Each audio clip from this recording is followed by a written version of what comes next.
Hello fellow teachers, parents, tutors, viewers, good evening. Ako po ay si Mrs. Erlinda Claveria.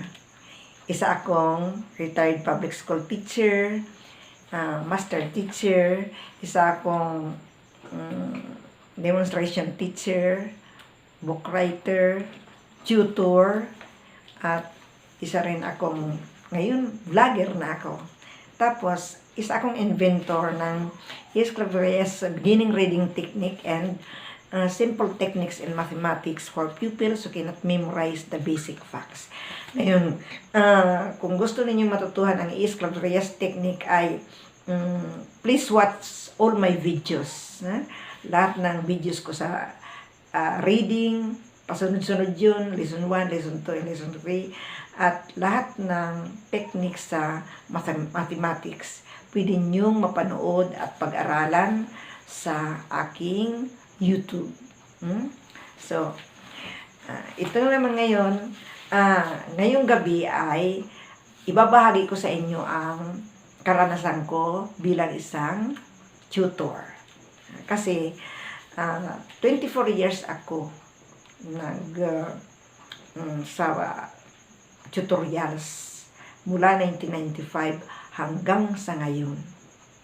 So, kaya pwede kong ibahagi sa inyo kung paano ang pag-tutor. Ngayon, ang tutorials ay isang napakagandang sideline o isang paraan na kung gusto mong kumita ng pera. Sapagkat kung ikaw ay halimbawa kulang ang sahod mo, kasi nung panahon 1995 nagsimula akong mag-tutor. 1995 ay medyo mababa ang sahod ng mga guro at tumaas man yan, tataas din ang bilihin. Kaya nga tumataas ang humingi ng karagdagang sahod sapagkat medyo matataas na ang bilihin. So kahit na tumaas ang sahod, mataas din ang bilihin, parang wala rin. So at lalo na kami noon, kahit na mataas na ang bilihin ay ang sahod ay minimum parang kaunti lang, hindi sapat. Kaya ang ginawa ko noon para madagdagan ang aking kinikita ay nag-offer ako ng home service bilang isang tutor. At doon ko natuklasan na marami palang parents ang gusto magpa-tutor, ang gustong patutoran ng kanilang mga anak. Lalo na kung kilala kang magaling mag-tutor.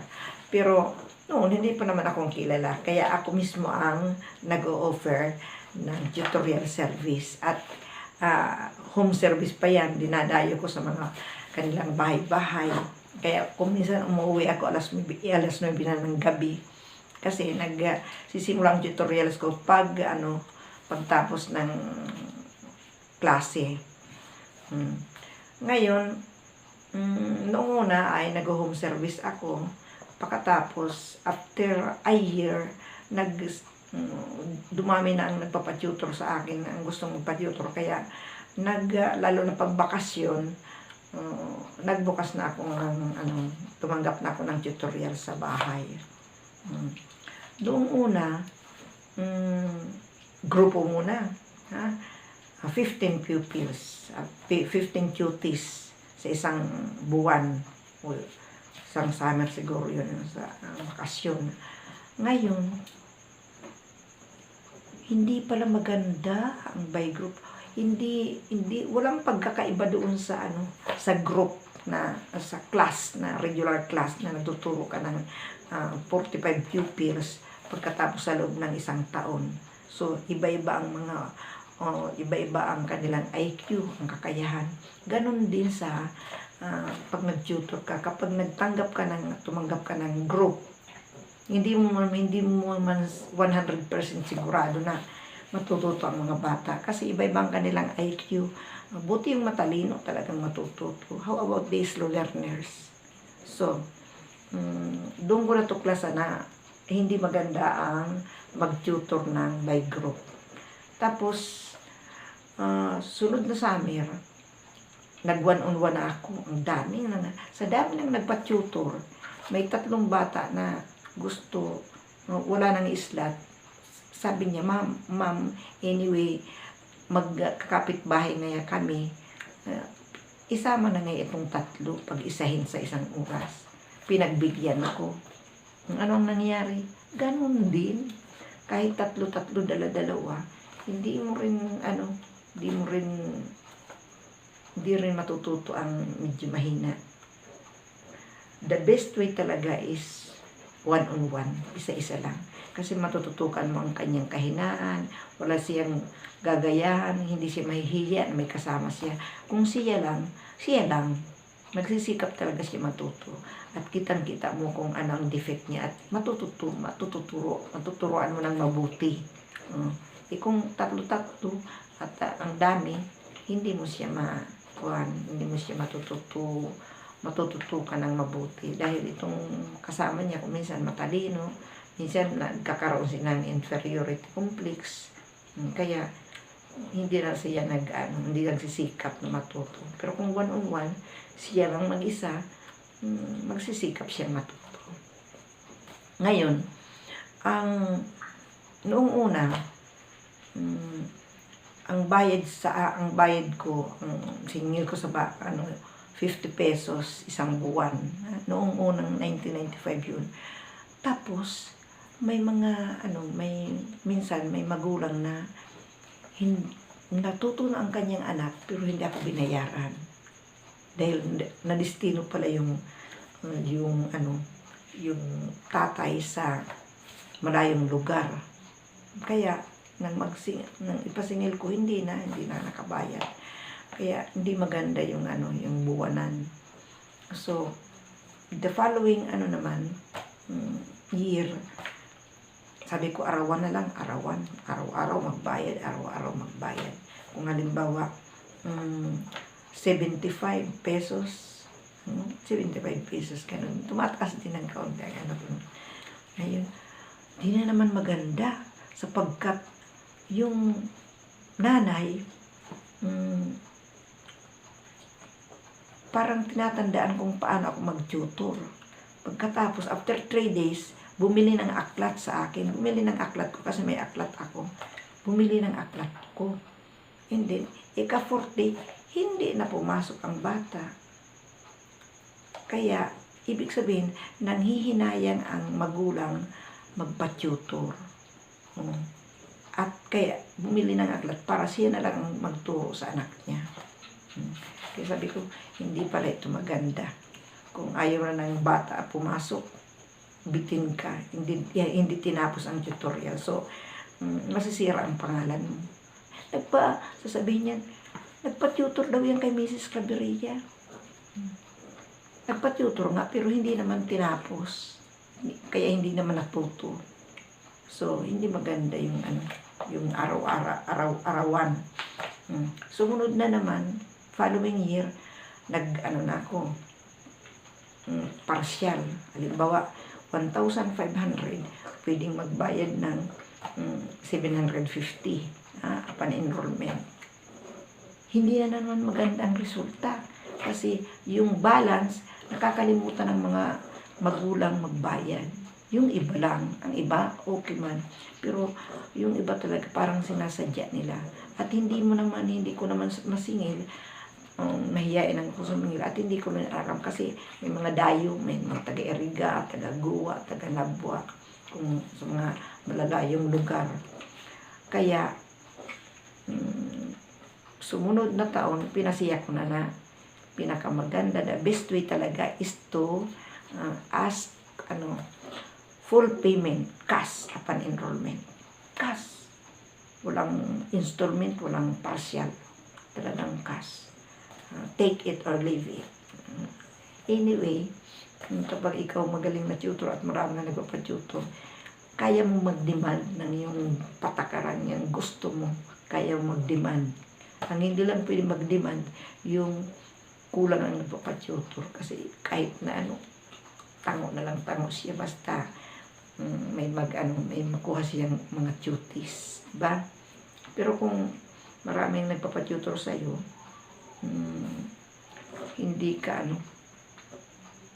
hindi ka susuko. Talagang misti ka sa iyong prinsipyo, sa iyong patakaran. Tapos, so, pinakamaganda talaga ay kailangan one-on-one tutorials. At sa payment naman, upon enrollment, kailangan humingi ka ng cash. Full payment ang bayad. Hindi yung partial. So, yan ang ano ang kagandahan ng anong kagandahan ng pagiging tutor.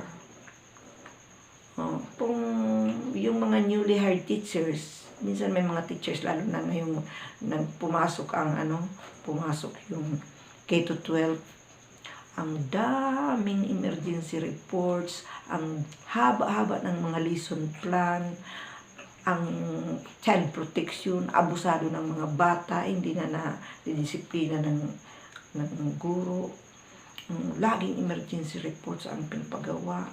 Ang dami-daming responsibility ng guro. Kaya may mga guro na humantong sa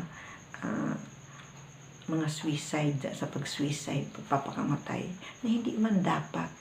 Kasi ang ganda ng mundo. Bakit? Just for that? Hindi, kung ayaw mong nahihirapan ka, di huwag ka nang magturo, mag-resign ka, o kung hindi, mag-leave ka muna. Kung hindi mo kayang pakisamahan ang mga ang principal mo, ang mga co-teachers mo, huwag mag-suicide kasi kasalanan yan. At tapos ang lawak-lawak ng mundo, may pinag-aralan ka, tapos gagawa ka ng ganyan. So kung ayaw mo nang magulo diyan sa field na yan, mag-tutor ka na lang, sapagkat napakaganda. Anong kagandahan ng tutorials? Unang-una, wala kang boss, wala kang principal, wala kang tsitsikan ng mga test paper, wala kang marka na kikwintahin, wala kang paninimbangan na boss or mga co-teachers, mga magulang, wala kang mga bata na babantayan na ayaw magpasaway, wala kang kukutsa ng mga contestant sa preschool, sa literary, sa kung ano-anong mga palabas, kung ano-anong mga contest, mga athletic meet. Wala kang responsibility ng ganyan. At kung ikaw ay mag-a-absent, dahil kailangan mag-absent, kung may sakit ang bata o kung may lalakarin kang mga papilis, pupunta ka pa sa division office, hingi ka pa ng locator's slip bago ka papaalam. Pero pag may tutorials, ikaw ang boss. Pag ayaw mong gusto matulog ng gapon o bukas, huwag kayong papasok dahil ako ay magpapahinga. Bukas huwag kayong papasok dahil ako pupunta sa lungsod sa Naga. Ikaw ang boss, ikaw ang masusunod. So, napakaganda ang tutorials. Tapos, upon enrollment, kaagad ang bayad. Wala kang puhunan, kumita ka ng salapi na wala kang inilabas na puhunang salapi. So, yan ang napakaganda. At kahit na wala kang kahit sa ilalim ng puno ng mangga, pwede ka mag-tutor. Noon nga, kahit ako naka-shorts, naka-pulos ng lukot-lukot, tutor lang ako. Ang mga magulang naman ay hindi naman tinitingnan ang personality ng nag-tutor. Hindi naman tinitingnan yung lugar, kung anong itsura. Ang tinitingnan lang talaga ng magulang ay ang galing ng tutor sa pagtuturo. Sapagkat hindi sila manghihinayang magbayad kung ang kanilang mga anak ay natututo. At magsisisi sila kung bakit sila nagpa-tutor sa isang tao na hindi naman pala marunong magturo. Tanggap ng pera, pero hindi naman natuto ang kanilang anak. So yan ang iiwasan ninyo, na hindi masayang ang pera na ibinayad ng magulang. Ngayon, ano pa ang kagandahan ng tutorials? So, yan, wala kang masyadong responsibility. At payapa ang isip mo. Walang lesson plan na pag paglalamahe, pupuyatan mo kasusulat. So, napakaganda ng tutorials. Kaya, hindi ko ito bintawan. At habang ito rin ang ginamit ko na eksperimento, bawat bata ay ini-eksperimentuhan ko sa ginagamitan ko ng technique. Kung halimbawa may technique ako na iniimbento, ginagamit ko sa mga pinagtututuran ko. Kaya nakikita ko agad ang resulta. So, okay na, nagiging magaling na teacher kapag ikaw ay tutor. Tapos, ano yan, noong una,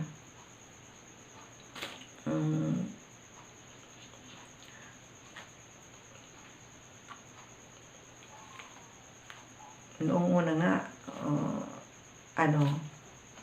nag-tutor ako group. Ngayon, ang pinaka-the best pala, 1-on-1 at kailangan magbayad ng full payment upon enrollment. So, para ikaw ay isang maging mapagkakatiwalaang tutor, credible tutor, at isang para maging kilala ka na magaling na tutor, ay ganito ang gagawin ninyo.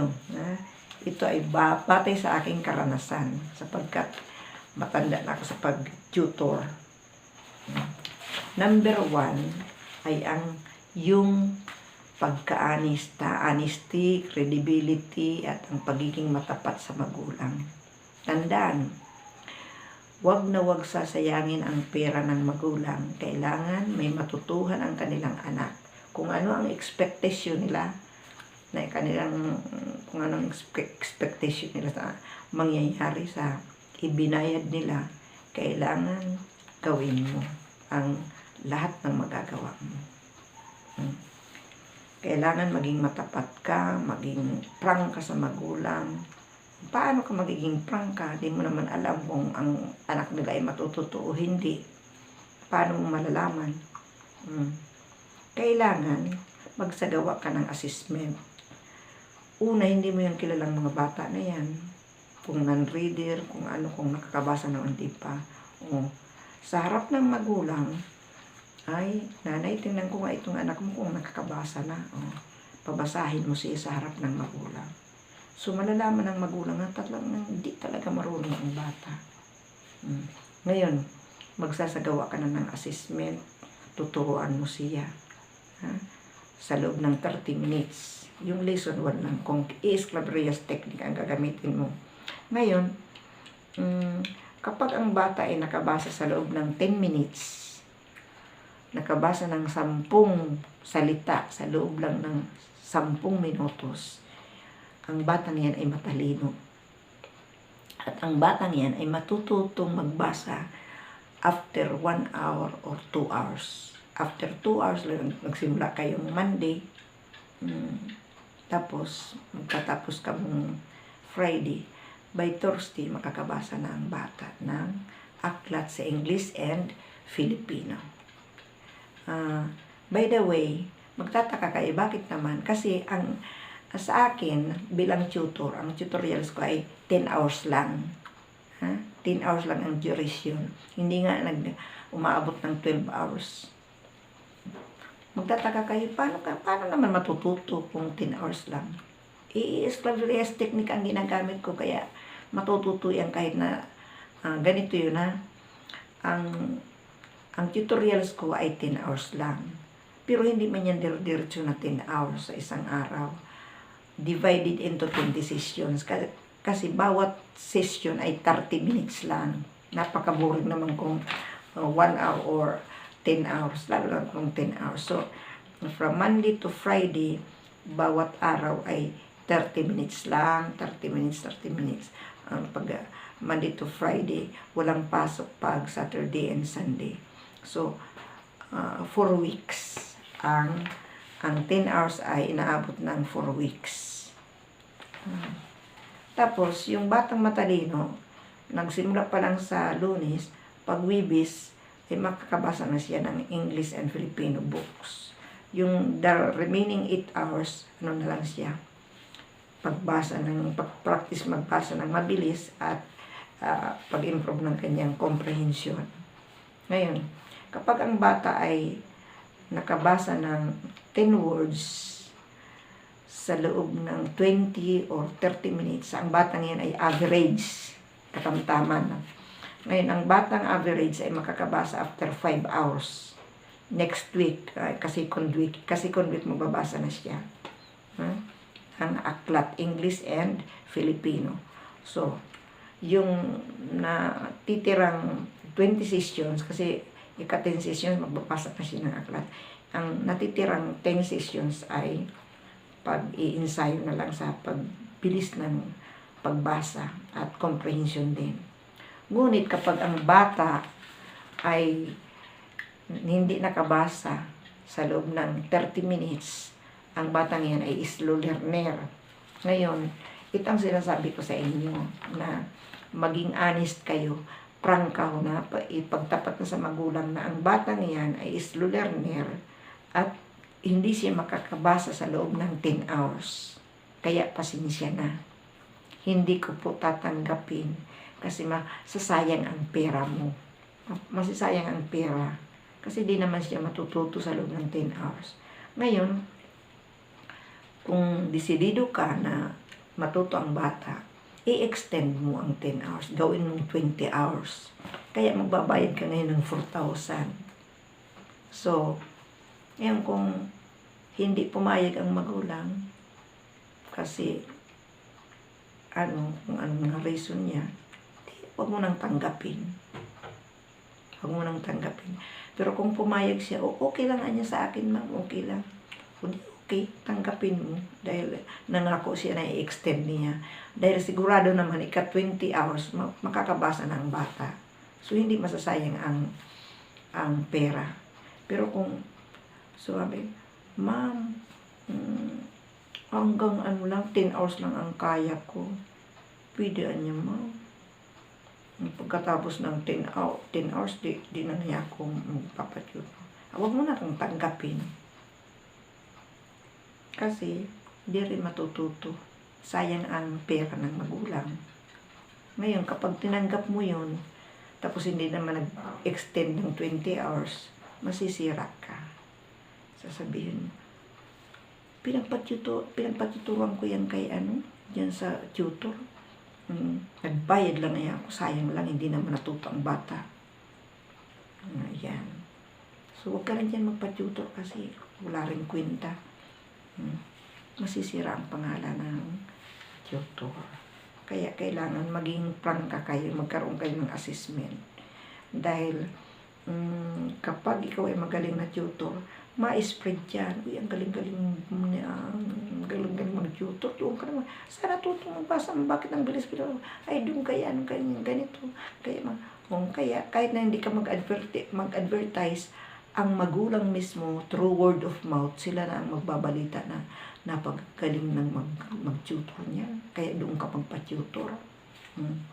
Pero kung nasayang ang pera nila, ay wag ka na magpa-tutor dyan. Mukhang pera yan. Tanggap ng bayad. Di naman natututo ang anak natin. Kaya sayang lang. So, hindi yan nalalayo sa isang doktor na kapag ang doktor ay ang galing-galing maggamot, laging na gumagaling ang pasyente, ituturo ka ng mga pasyente na doon ako nagpagamot, kayo magpagamot. Ngayon, kung ang doktor na yan ay laging namamatayan ng pasyente, ay, masisira din ang pangalan niya.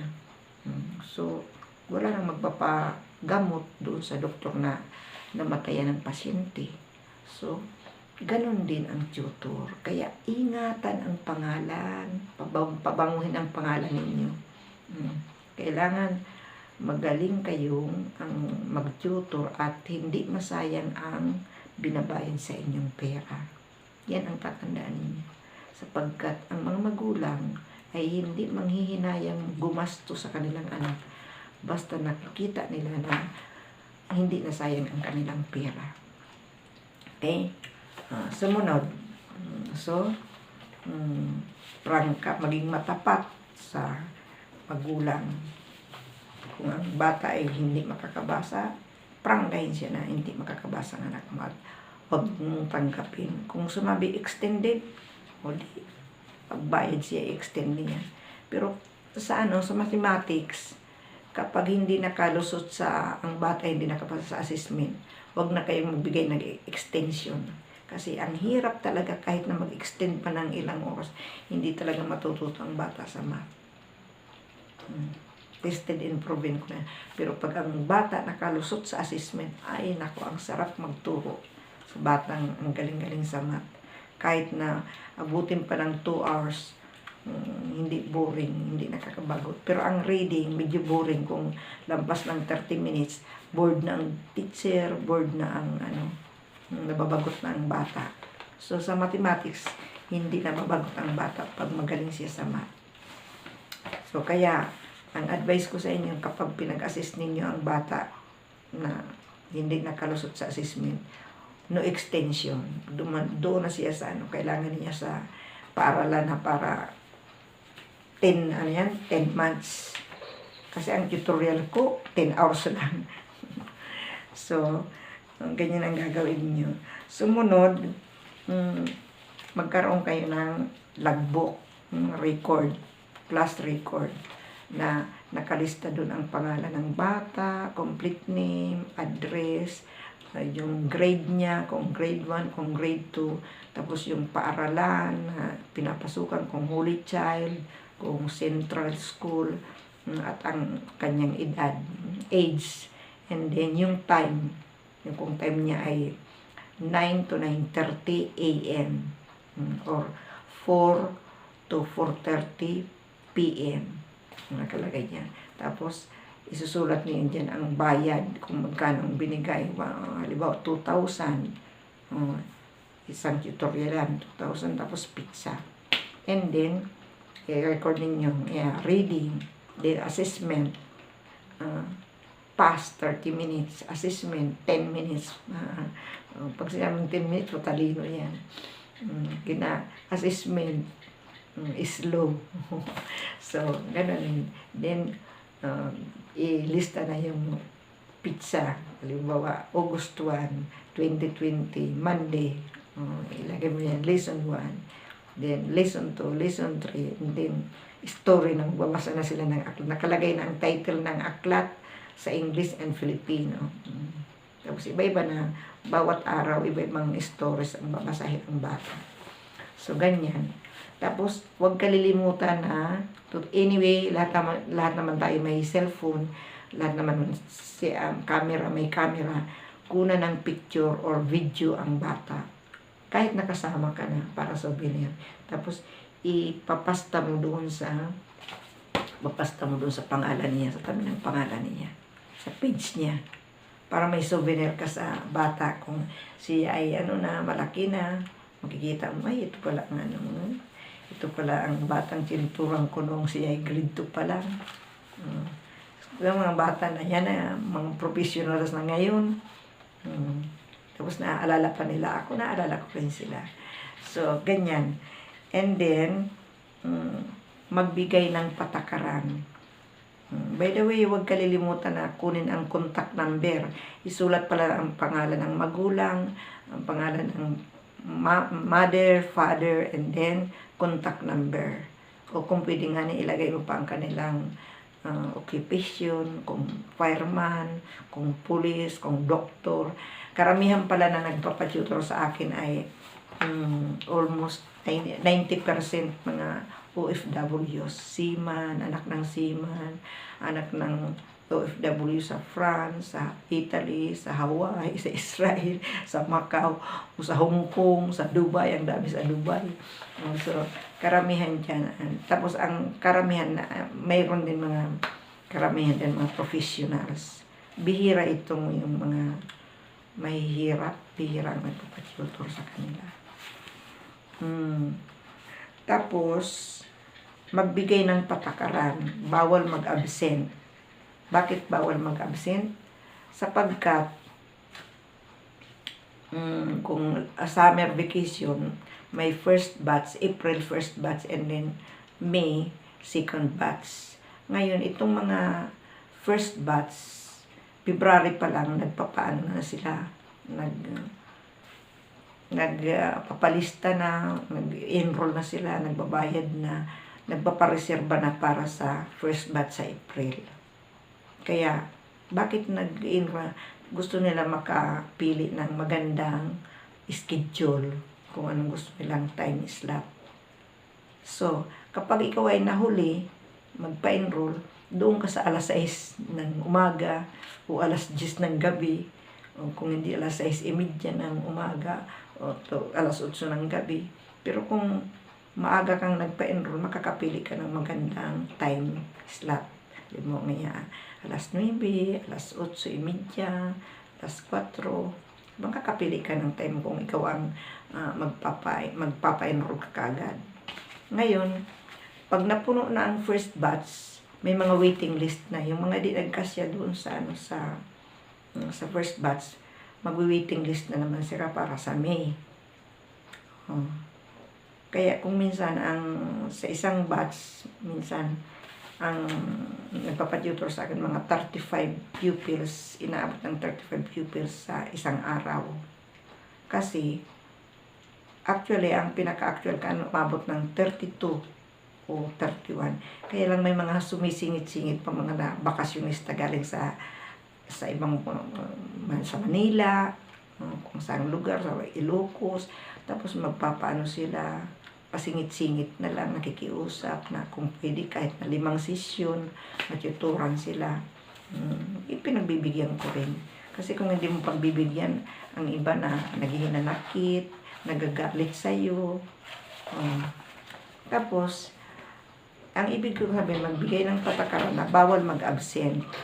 Dahil kung ang bata ay spoiled at tinatamad magpumasok, hindi ka na pwede mag-extend kasi may mga waiting list sa second batch, mga bayad na yan. Ngayon, kung magpapara-extend ka pa, bibigyan ng spoiled brat, wala nang katapusan, masisira ang schedule para sa second batch. Kaya, pag maliban lang kung may sakit, pwedeng pagbigyan. Pero kung wala naman, mga kapritso lang, huwag ninyong pagbigyan. Kung absent, talagang absent. Huwag ka nang magbayad. Kung nagsimula yan April 1, tapos matatapos sa April 26, hanggang dyan sana sa 26, huwag nang mag-extend na yan, mga 27, 28. No more extension. Pero kung ang guro ang mag-absent, magbabayad ang guro. Pero sila, wala na, hindi na ako magbabayad sa kanila. No extension. So, kailangan, tapos, kailangan siya on time dumating, hindi naman sobrang late, wag magpa-late. Tapos wag naman masyadong maaga kasi maingay kapag sila ay nauuna, maingay diyan sa labas. Tapos pag isasalang na sila sa oras na nila, pagod na sa lalaro sa sa kahihintay. So ganun, kaya mas maganda yung mga 5 minutes before their time, diyan na sila. Huwag masyadong maaga, huwag masyadong late. Kasi pag nag-late naman, masisira din ang schedule. Hindi huwag mo nang i-extend kasi masisira ang schedule. Kung late sila ng 15 minutes, 15 minutes lang ang ang ituturo sa kanila.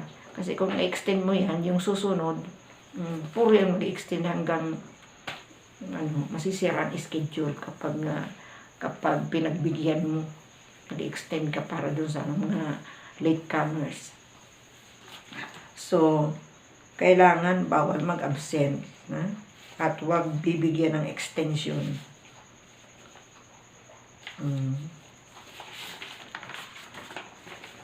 Sa pagbayad naman, kailangan upon enrollment, full payment. Walang utang. Mahirap magsingil. Kapag pinagbigyan mo yan, may parcel pa yan, mahirap magsingil na nakasimangot na yan.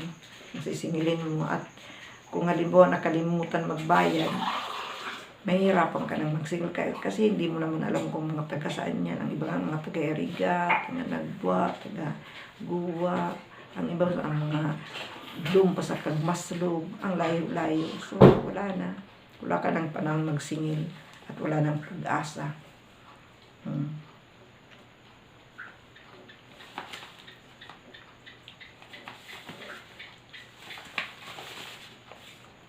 So, isa pa, kailangan magbigay ka ng 5 items as for homework or assignment. Gagawin na yan sa bahay para yung itinuro mo, hindi nila kaagad makakalimutan. At masasanay sila na magkaroon ng study habit. Yung pinagturo ninyo kailangan pag-aralan sa bahay. Kahit na 5 items lang, connect lang. Ganon din sa mathematics. Pag nagbigay kayo ng assignment sa mathematics, laging may, kahit na kayo ay nasa advanced na, nasa kayo multiplication, kailangan mayroon kayong assignment para sa addition, may kompleto, may addition sa, kung halimbawa sa multiplication kayo, kailangan isang addition, isang subtraction, mga 3 multiplication. Kung nasa divide naman kayo, nasa division kailangan mayroong addition, subtraction, multiplication, and then division. So, laging magbigay ng mga yung past lessons. Halimbawa, nasa multiplication tapos huwag kalilimutan ng addition laging para hindi nila makalimutan yun. Hindi lang itong napag-aaralan ng present, kundi pati yung nakaraan, kailangan laging kasama yun sa assignment. Sa mathematics lang. Pero sa reading, hindi na kinakailangan. Magbibigay din kayo ng assignment, pero yung present lesson lang ang ibibigay. Tapos, iwasan ang pagsigaw-sigaw.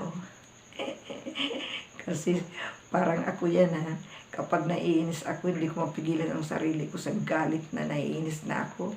Kahit nandyan mga magulang ay naririnig pa ng magulang na nagagalit na ako kung hindi nakukuha. So, ayokong gawin ninyo yan. Kailangan inspire the child, encourage, purihin, laging naka-smile, amu-amuhin, ganyan pasensya na lang para dagdag pogi points naman yan sa mga magulang. Ang bait-bait na ganito, ang bait-bait ng tutor, hindi nagagalit. So, dagdag na yan, dagdag mga duties o mga magulang na magpapa-enroll kasi babango na naman pangalan mo, magbabango naman ang pangalan mo dyan sa labas. Ngayon, kailangan mag-ayos ng, parang punta ka sa paaralan ba, kailangan pleasing personality ang guro, tapos maganda ang suot, kung maayos naman ang suot, bagong paligo, laging magandang ayos kasi nakakadagdag pogi points din yan,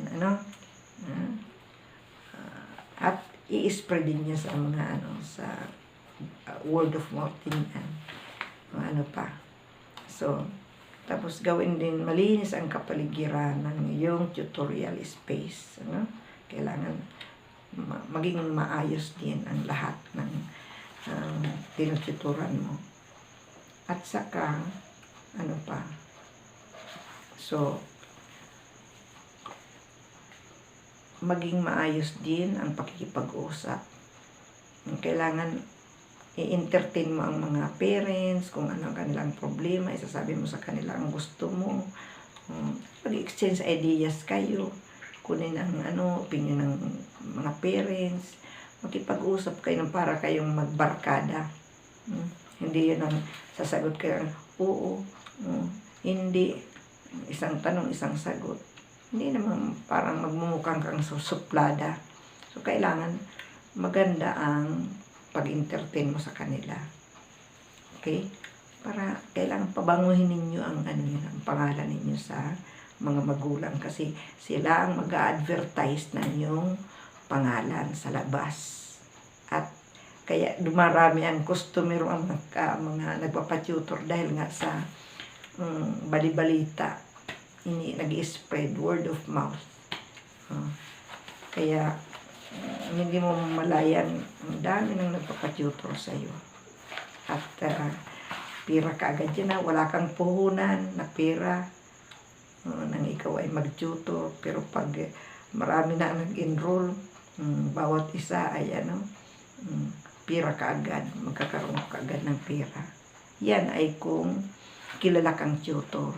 Pero kung hindi ka kilala, ako walang magpa-tutor sa'yo. O kung mayroon man, bilang lang ng daliri. At hindi ka makakapag-demand ng gusto mo. Pero kung maraming nagpapatutor sa iyo, pwede ka mag-demand kasi dami nagpapatutor. Take it or leave it na lang. So, pero always remain humble. Dapat pala kumpleto ka ng gamit. Ngayon, kung halimbawa gagamit ka ng i-esclaverias technique, gusto mo matuto ang mga bata sa loob lang ng 10 hours, gumamit ka ng i-esclaverias technique sa reading and mathematics. At hindi ka makakapag-tutor kung wala kang mga gamit.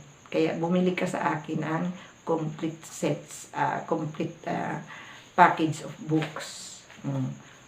Mayroong mathematics, may English, may pananda, may mga devices, kompleto sa lesson 1, lesson 2, lesson 3, kompleto yan in flashcards. By the way, kung ako nag-tutor, puro flashcards muna ang ginagamit ko. Puro flashcards. Mula lesson 1, lesson 2, lesson 3, lesson 4, lahat yan ay flashcards. Hindi ako gumagamit ng aklat. Pagtapos ng mga flashcards, saka na ako magpapabasa ng aklat, English and Filipino. Pero sa una, sa 4 na lessons, lesson 1, lesson 2, lesson 3, lesson 4, puro flashcards ang ginagamit ko. Nakikita naman ninyo sa sa video. Kaya panoorin ninyo ang video ko, sa YouTube. Panoorin ninyo para matuto kayo kung paano ang pagtuturo ng i-esclaverias techniques. So, bumili kayo sa akin ng aklat saka mga devices. Tawagan lang ninyo ako i-text lang ninyo ako sa 0906-4847-001. Ulitin ko, 0906-4847-001. Hindi kayo makakapag-tutor ng i-esclaverias technique kung wala kayong gamit. Kung baga sa karpentero, hindi kayo makakagawa ng bahay kung wala kayong gamit. Ganon din sa pag-tutor. Kailangan may gamit ka. May gamit ka na hindi yung puro lang bibig. Kailangan magamit ka ng aklat, gamit ka ng ballpen, gamit ka ng ng mga devices, mga flashcards. Kailangan yan.